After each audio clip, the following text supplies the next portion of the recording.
C'est bon? Alors, bonjour, Cheikh Abdourahmane Ouattara. Merci de nous recevoir.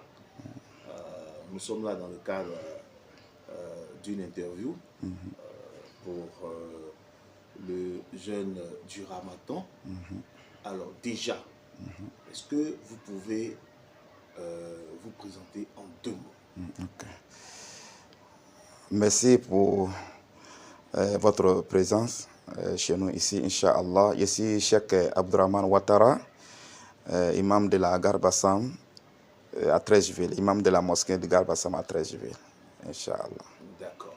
Alors, après l'observance de la lune, les fidèles musulmans entament pour 30 jours le jeûne du Ramadan. Quel est le sens profond de ce jeûne? أعوذ بالله من الشيطان الرجيم بسم الله الرحمن الرحيم قال الحكيم في محكم تنزيله يا أيها الذين آمنوا كتب عليكم الصيام كما كتب على الذين من قبلكم لعلكم تتقون. Le sens profond du jeûne, Dieu nous a créés, la manière que Dieu nous a créés, nous sommes composés par 2 choses, le côté corps et le côté l'âme. Ces 2 ensemble posent des actes. Et Dieu nous a enseigné dans le Saint-Coran que les actes que nous posons, il y a des actes bien et il y a des mauvais actes. Donc, Dieu nous a interdit de poser de mauvais actes. Et il nous a demandé de poser les bons actes. Parmi les actes que Dieu nous a interdits, ce sont des choses illicites. Comme tuer quelqu'un, faire mal à quelqu'un, boire l'alcool, drogue, et la fornication, l'adultère, la mécréance, l'associanisme, beaucoup de choses qui sont interdites en islam. Maintenant, on n'arrive pas à s'éloigner de ces genres de mauvaises choses-là. On n'arrive pas. Donc, Dieu nous a donné une autre adoration qu'on appelle le jeûne, comme des moyens d'avoir nous éloigner de ce mal-là et poser de bonnes actions. Donc, voici, là, on peut bien comprendre ce verset-là, qui est dans Sourate de la Vache, verset 181, 82, 83, qui nous dit, Dieu nous dit, Ya ayyuhal ladhina amanu, ô vous les Corans, Kutiba alaykumus siyam. Moi, Dieu, j'ai obligé le jeûne sur vous, Kama kutiba ala alladhina min qablikum, comme Dieu même a obligé sur ceux que nous avançons, la'allakum tattaqun, pour que votre piété se fonde bien, voilà, pour que vous pouvez laisser s'éloigner des mal. Voilà. Donc voici un peu, en résumé, le sens profond de... Très bien, très bien. Alors, si je comprends bien, le jeûne du Ramadan est une forme d'adoration. Une forme d'adoration, oui. Et pour que tu saches que Dieu, quand il nous demande de faire quelque chose, c'est une adoration. Si on dit de s'éloigner de quelque chose aussi, en s'éloignant de ces choses-là aussi, c'est une adoration. C'est-à-dire que Dieu nous a demandé de sauver l'âme de quelqu'un et ne pas tuer. Donc en sauvant, c'est une adoration. Qu'on appelle s'éloigner de tuer quelqu'un aussi, c'est une adoration. Parce que là-bas, il y a des mérites. Voilà. Donc le jeûne de mois de carême, comme Dieu nous a demandé de jeûner, donc c'est une adoration. Il est clair que jeûner a des implications, ça a des avantages. C'est ça. Est-ce qu'on peut en parler? Les avantages des jeûnes de mois de Ramadan, ce sont les mêmes avantages que les hommes pieux ont. C'est-à-dire? Voilà. Parce que la piété, on appelle ça le taqwa. Taqwa veut dire se observer, c'est-à-dire de s'éloigner de tout ce qui est mal, tout ce qui est mauvais, de ne pas commettre ce genre. Et Dieu dit dans le Coran, وَمَنْ يَتَّقُ اللَّهَ يَجْعَلْ لَهُ مَخْرَجًا وَيَرْزُقْهُ مِنْ حَيْثُ لَا يَحْتَسِبُ. Que quiconque a la crainte de Dieu, il s'éloigne de tout ce que Dieu a interdit, Dieu lui donne, ouvrir des opportunités, des portes de bonheur. Donc voici un peu l'avantage des jeunes. Donc ces portes de bonheur-là, on peut expliquer tout le bonheur dans la vie ici-bas et l'au-delà. Voilà. Mais ça a aussi des explications. C'est-à-dire que ça a de l'action sur... Oui, ça a de l'action sur l'homme, sur l'âme de l'homme. Ça le purifie. Voilà. Il peut bien penser. Parce que quand tu vois quelqu'un qui a commis des mal ou bien des mauvaises choses, il pense d'abord à ça. Donc là-bas, là, il y a des démons, il y a Satan qui vient, fait. Donc il y a l'autre, ce sont les anges, voilà, qui viennent, n'est pas fait. Donc c'est deux pour les, qu'on appelle ça même, pour les Satan là, on appelle ça wasa. Voilà, il vient, il te pousse à commettre des péchés. Voilà. Donc les anges de Dieu, eux, ils viennent, disent n'est pas fait. Donc en gênant, côté pensée qu'on appelle négatif là, ça s'éloigne. Et quand ça s'éloigne, tu deviens l'homme positif. Tu penses positivement, tu poses les actes positifs et tu fais des biens. Voilà. Voici les avantages du jeûne sur l'âme de l'homme. Esprit, sur l'esprit. Et quand on jeûne aussi, on demande de faire des biens. Voilà, aux gens, des sacrifices, les dons. Ça, vous voyez, dans le mois de Carême, il y a beaucoup de dons partout. Voilà. Ça aussi, ce sont des avantages dans la société. Vous avez embrayé sur ma prochaine question. C'était quelle est l'attitude à adopter par celui qui jeûne, donc par le fidèle musulman, durant la période du jeûne du Ramadan? Comment il doit se comporter dans la communauté? Le jeûneur doit se comporter, les jeûneurs dans la société, il doit avoir tous les hommes autour de lui, comme des pères, des mères, des sœurs, des frères, comme les membres de sa famille. La manière qu'un homme normal ne veut pas que le mal arrive à sa famille, il souhaite la même chose à Allah. C'est-à-dire qu'il cherche la paix pour tout le monde dans la communauté. Voilà, c'est comme ça qu'il doit les voir comme un membre de sa famille. Parce que nous sommes des frères, même nous sommes Adam et puis Ève. Donc nous sommes des frères. Voilà, c'est comme ça qu'il doit voir la société.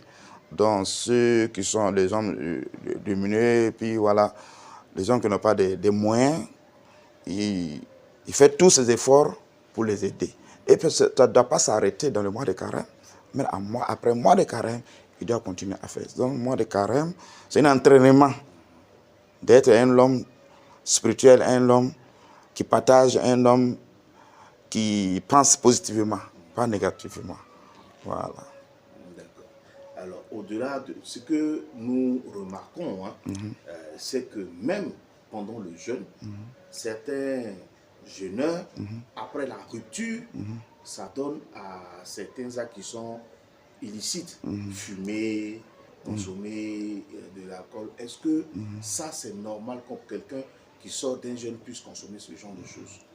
Non, ce n'est pas normal. Et ça, là, ce sont des signes qui prouvent que ce jeûne n'a pas été exaucé par Dieu. Oui, c'est ça qui prouve. Puisqu'il y a une grande différence entre le mot Sawm et le mot Siyam. Sawm et puis Siyam, ce sont des mots arabes. Tu sais, dans le Coran, Dieu a employé ces deux mots-là. Sawm et puis Siyam.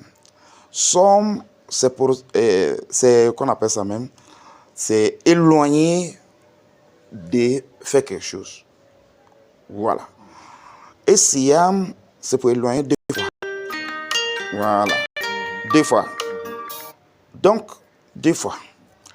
Par exemple, Dieu nous a demandé de s'éloigner des choses illicites, haram, de ne pas commettre. Donc, on n'arrive pas à laisser. Dans le mois des jeûnes, il y a plus. Ce qui est licite et illicite, il nous a demandé de laisser ce qui est licite et illicite ensemble. Ça, ce sont des entraînements, on s'entraîne comme ça. Là, après le mois de carême, on peut laisser des choses illicites. Est-ce que tu vois? Donc, pendant le mois de carême, après avoir, qu'on appelle, rompu le jeûne, ça va commettre les péchés. Ça prouve que donc, toi, tu n'as rien fait. Et puis, c'est péché. Puisqu'on a quitté dans un temps et on a quitté dans un mois pour rentrer dans l'autre mois. Le mois de Ramadan, c'est un mois sacré. Donc, on commet les péchés dans ce mois-là. Vraiment, ce sont des péchés graves. D'accord. Pourquoi, c'est une explication qu'on veut avoir, beaucoup de personnes ne comprennent pas pourquoi au moment où on entame le jeûne, ça est très tôt le matin, on mange d'abord souvent suffisamment avant d'entamer le jeûne. Est-ce qu'il y a une explication à cela? Manger à 4 heures du matin avant d'entamer le jeûne.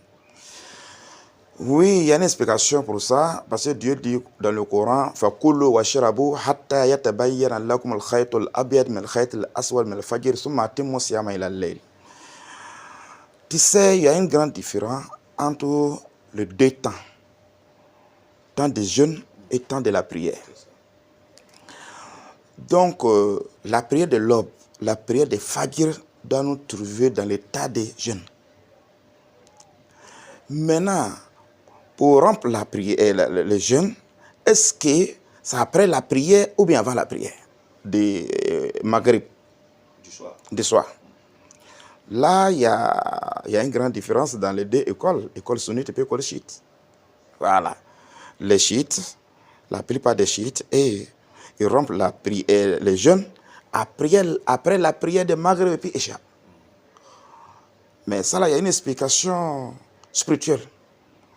Quelle explication spirituelle? C'est que la prière de l'aube nous trouve en état de jeûne. C'est-à-dire qu'on mange suhour et après suhour, on prie la prière de Fajr. Donc la prière de Fajr nous trouve dans le jeûne.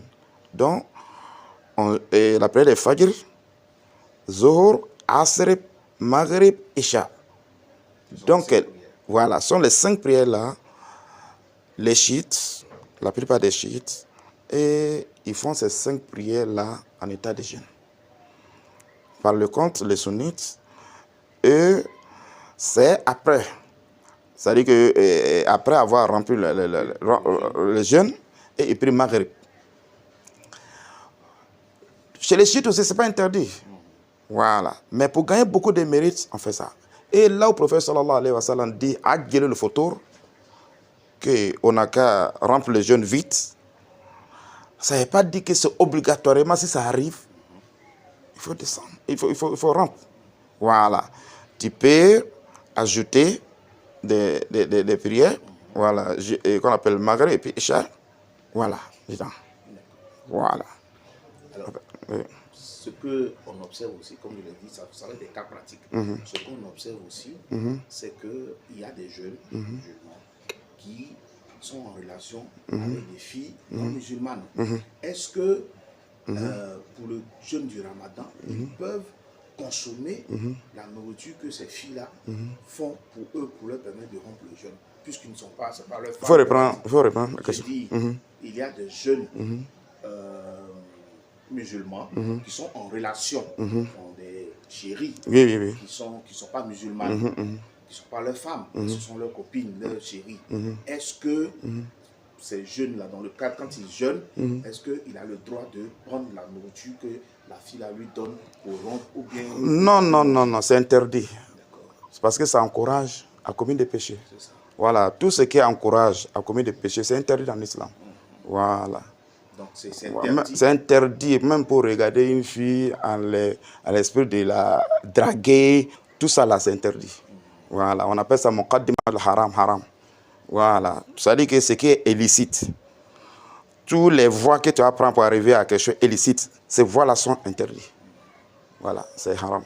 Mais pourquoi, ce qu'on observe aussi, pourquoi on attend peut-être à 1 mois ou 2 mois, enfin dans la période qui précède le jeûne, et on voit beaucoup de mariages musulmans dans cette période-là.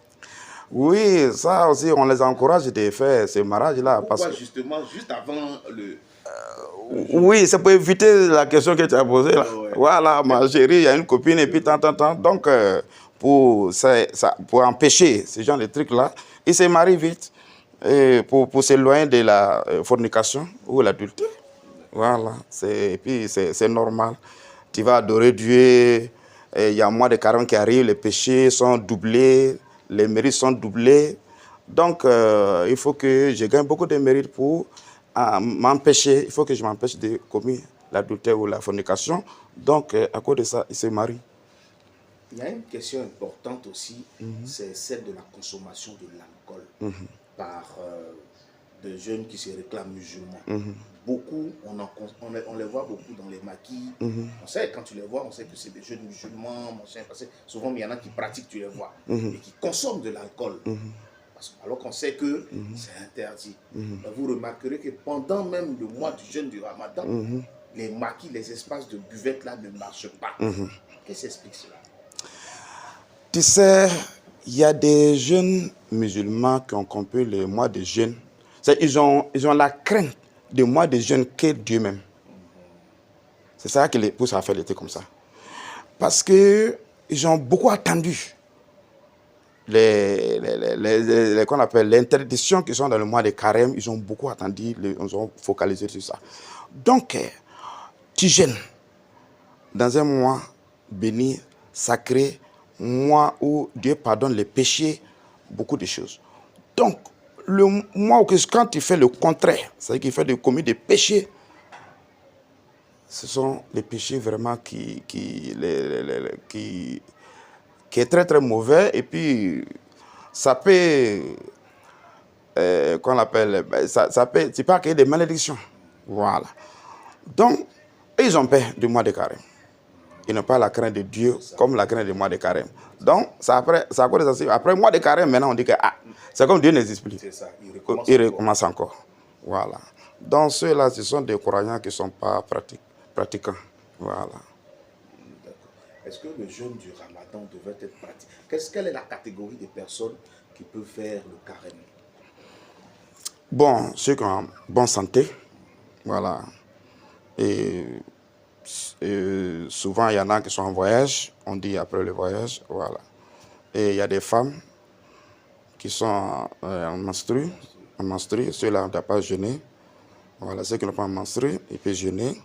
Et il y a des malades aussi.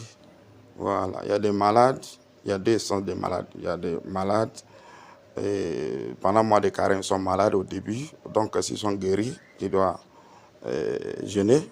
Et après, ils vont rembourser les 10 jours, 5 jours, au moment où ils étaient malades, ils n'ont pas pu faire. Et il y a des vieilles et les vieillards aussi. Voilà. Ceux-là, sur le carême, les fatigues, ils n'arrivent pas à faire. Dieu les demande de donner fidia. Voilà, fidia, c'est un petit don. Voilà, vous donnez ça aux pauvres. Est-ce que ce petit don-là est fait aussi par ceux qui sont porteurs de maladies chroniques, c'est-à-dire ceux qui ont l'hypertension, diabète? Oui. Et pas gêner, voilà. Donc, ces gens de fidia là aussi, eux aussi doivent faire. Ils sont dedans. Même les femmes aussi qui sont nourrices, voilà, qui donnent la tétée là, voilà. Et là, eux aussi, on demande si ça les fatigue, les jeunes les fatiguent, ils doivent laisser. Est-ce que pour les enfants, il y a un âge pour commencer à jeûner? Oui, bon. Souvent, on voit des petits-enfants, c'est fini, qui jeûnent. Oui, il y a des hadiths qui encouragent les enfants qui n'ont pas encore arrivé l'âge de 15 ans, s'ils sont les jeunes, les filles, les fils, voilà. Et ça dit que ou bien les enfants et les filles. Voilà, les filles, c'est 9 ans, 10 ans. Voilà, maintenant, qu'on appelle, les garçons, c'est pas de 15 ans. Voilà. Donc, on dit ça, l'enfant n'est pas obligé. Donc, avant ça, il doit s'entraîner. En tout cas, 2 heures de temps, 3 heures de temps. En tout cas, ce qu'il peut faire, voilà. Cet entraînement, ce n'est pas obligatoire. Ah, D'accord. Je vais peut-être terminer par là. Est-ce que vous auriez un message fort à lancer à l'ensemble de la communauté musulmane et même à la société pour ce mois de jeûne, ce qu'ils doivent faire, ce qu'ils ne doivent pas faire? D'abord, moi, mon message que je dois donner à tous les croyants en Côte d'Ivoire et dans le monde entier, c'est que d'abord, le mois de jeûne, c'est un mois béni, un mois de pardon, un mois de partage, un mois dans lequel Dieu exauce les prières. Donc, ce mois-là, on doit le respecter. Pour respecter ce mois, c'est pour s'éloigner de tout ce qui est illicite. Tout ce que Dieu nous a interdit de faire, on n'a qu'à laisser de faire. Et tout ce que Dieu nous a demandé de faire, on n'a qu'à faire. Ça, c'est la première chose. Et comme j'ai dit aussi que c'est le mois de partage, ceux qui font des dons, vraiment, ils n'ont qu'à multiplier les dons et ils n'ont qu'à savoir aussi, ils n'ont qu'à, les dons là, ils n'ont qu'à essayer de faire un peu de changement dans les dons. Parce que souvent, il y a certains, c'est les cycles seulement. Toujours cycle. Bon, il y a des diabétiques qui sont là. Même riz aussi, c'est sucré. Voilà. Donc, souvent, l'argent, ou bien viande, ou bien autre chose. Voilà. De ne pas focaliser seulement sur les sucres et puis mais la plupart c'est comme ça. Mais s'ils font ça, le jour qu'ils m'envoient un limam ou bien un guide religieux qui est en train de prendre un sac de sucre ou bien un carton de sucre ou bien quoi pour aller vendre, c'est pour aller changer, prendre l'argent pour se nourrir. Voilà, pas qu'ils m'ont dit que ouais, l'imam là il prend riz, il s'en vend, sucre là. Bon, non. Souvent c'est ça. Si les diabétiques et puis il y a des sucres qui sont là, il faut aller vendre pour changer. Voilà.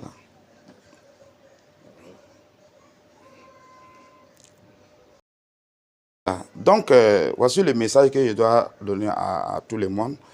Et on prie Dieu que tous les doigts que les imams vont faire, on prie Dieu que Dieu exauce ces doigts-là et Dieu protège la Côte d'Ivoire, notre beau pays, et notre président, que Dieu donne longue vie, et tous les citoyens, tous les cadres, tous les ministres, que Dieu protège tout le monde, et puis tous les imams, que Dieu leur donne bonne santé, tous les fidèles, Dieu leur donne bonne santé pour avoir, qu'on appelle, bien commencer le mois de carême et terminer ça bien comme Dieu le faut, Inch'Allah. Voilà. Merci. Ok, salam alaikum. Merci beaucoup, Imam. Merci de nous avoir reçus. Ça a été un plaisir. Ok. Et à très bientôt. Merci beaucoup. Merci à vous aussi. Merci.